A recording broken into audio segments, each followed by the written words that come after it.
Hello friends, स्वागत है आपके अपने यूट्यूब चैनल गायत्री ऑफिशियल में। आपका SSC constable, GD, CAPF tradesman, CPO sub inspector, CAPF का कोई भी भर्ती हो या हमारी आर्म्ड फोर्सेस की कोई भी भर्ती हो, मेडिकल किस तरीके से आपकी भर्ती में, आपके यूनिफॉर्म पहनने के रास्ते में, आपको मंजिल तक पहुंचाने में किस तरीके से एक इम्पोर्टेंट रोल प्ले करता है, वो आपको इस वीडियो में दिखा देते हैं। देखिए, आप बहुत अच्छा आपका फिजिकल है, बहुत अच्छा आपका रिटर्न की तैयारी है। ये कैंडिडेट जो हैं एसएससी जीडी 2022 के कैंडिडेट हैं। 2021 में भी ये परीक्षा में शामिल हुए थे, उसमें ये फाइनल स्थान नहीं बना पाए। अब 2022 की उन्होंने तैयारी शुरू कर दी और एलोकेशन डिटेल्स इनका देख लीजिए कि क्या पोस्ट प्रेफरेंस इन्होंने दिया था। HG यानी कि SSF और NCB ये पहली चॉइस देते हैं। टारगेट बना रखा था कि मुझे SSF, NCB यही मुझे चाहिए, और उसके बाद इनका मार्क्स जो है वो भी आपको दिखा देते हैं कि स्कोर इनको कितना मिला। स्कोर एनसीसी किसी तरह का एनसीसी नहीं है। पार्ट ए में 37.5 मिला है, रीजनिंग और इंटेलिजेंस में। पार्ट बी में 31.5, पार्ट सी में 36 मिला है, और हिंदी में इनको 40 नंबर मिले हैं। रो स्कोर 145 होता है। नॉर्मलाइज स्कोर इनका 151.88 हो गया। यानी कि आश्वस्त हैं कि मुझे फाइनल लिस्ट में मेरा नाम आ जाएगा। और आप लोगों को भी पता है, जो कैंडिडेट्स एसएससी जीडी के एग्ज़ाम दिए हैं, 160 में से 151 इनका हो रहा है। 145 मार्क्स इन्होंने स्कोर किए हैं एक्यूरेसी के आधार पर, और इनका शिफ्ट के आधार पर इनका नॉर्मलाइज स्कोर 6 नंबर का इजाफा हो गया, उसमें लगभग 7 नंबर का। लेकिन फाइनली क्या होता है कि अब इन भर्तियों में, यूनिफॉर्म सर्विसेज में भर्ती होना जितना आसान है उतना ही मुश्किल क्यों है?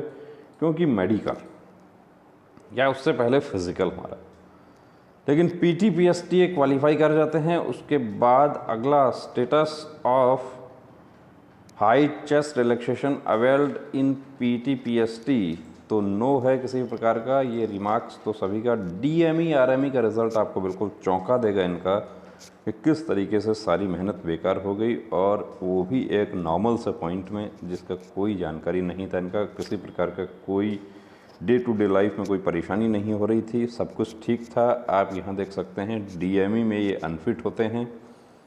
अब डीएमई में अनफिट होते हैं तो उसके बाद वेरी नेक्स्ट डे आरएमई होता है। आरएमई का आप रिज़ल्ट देख रहे हैं एनक्यू फाइनल मेडिकल स्टेटस क्या हुआ? Not qualified. यानी कि जो 12 महीने की नहीं, 2 साल की, 2.5 साल की, 3 साल की जो मेहनत थी वो यहाँ बेकार हो जाती है सिर्फ इस पर आकर।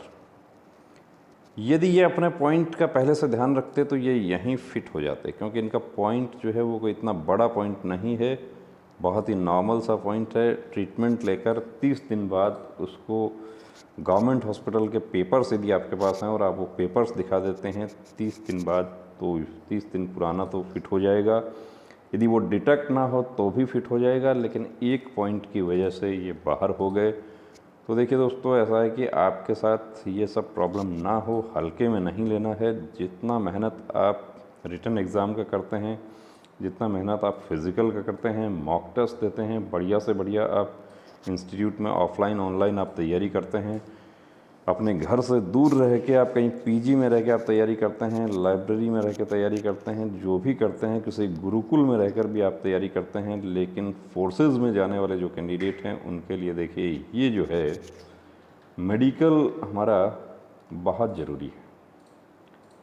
और मेडिकल के पॉइंट्स ऐसे हैं कि जिनको हम 3 भागों में बांट सकते हैं। पहले पॉइंट वो हैं जो आप ट्रीटमेंट लेकर आप ठीक कर सकते हैं। दूसरे पॉइंट वो हैं जो आप फिजियोथेरेपिक एक्सरसाइज से आप ठीक कर सकते हैं। मसलन बात हम करें तो carrying angle, knock knee, flat foot, ये इस तरह के।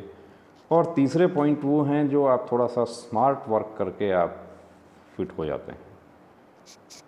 तो इन सब की जानकारी भी देखिए। उसके लिए भी आपको एक मेडिकल का भी मॉक टेस्ट आपको देना चाहिए। मेडिकल का मॉक टेस्ट है प्री मेडिकल चेकअप के, complete pre medical checkup according to medical guideline. यदि आपका एक बार हो जाता है तो आपको सारा अपना बॉडी के बारे में जानकारी हो जाती है।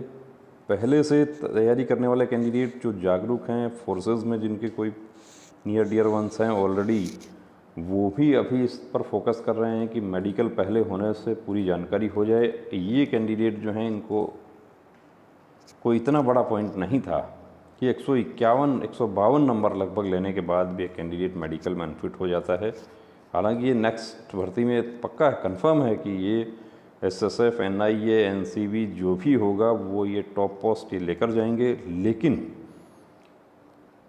उसके लिए इनको जो इंतज़ार करना पड़ेगा, जो कीमत इनको अदा करनी पड़ेगी, जो समय इनका खर्च होगा, जो मानसिक पीड़ा इन्होंने उठाई है, वो सब यही समझ सकते हैं, दूसरा कोई नहीं समझ सकता।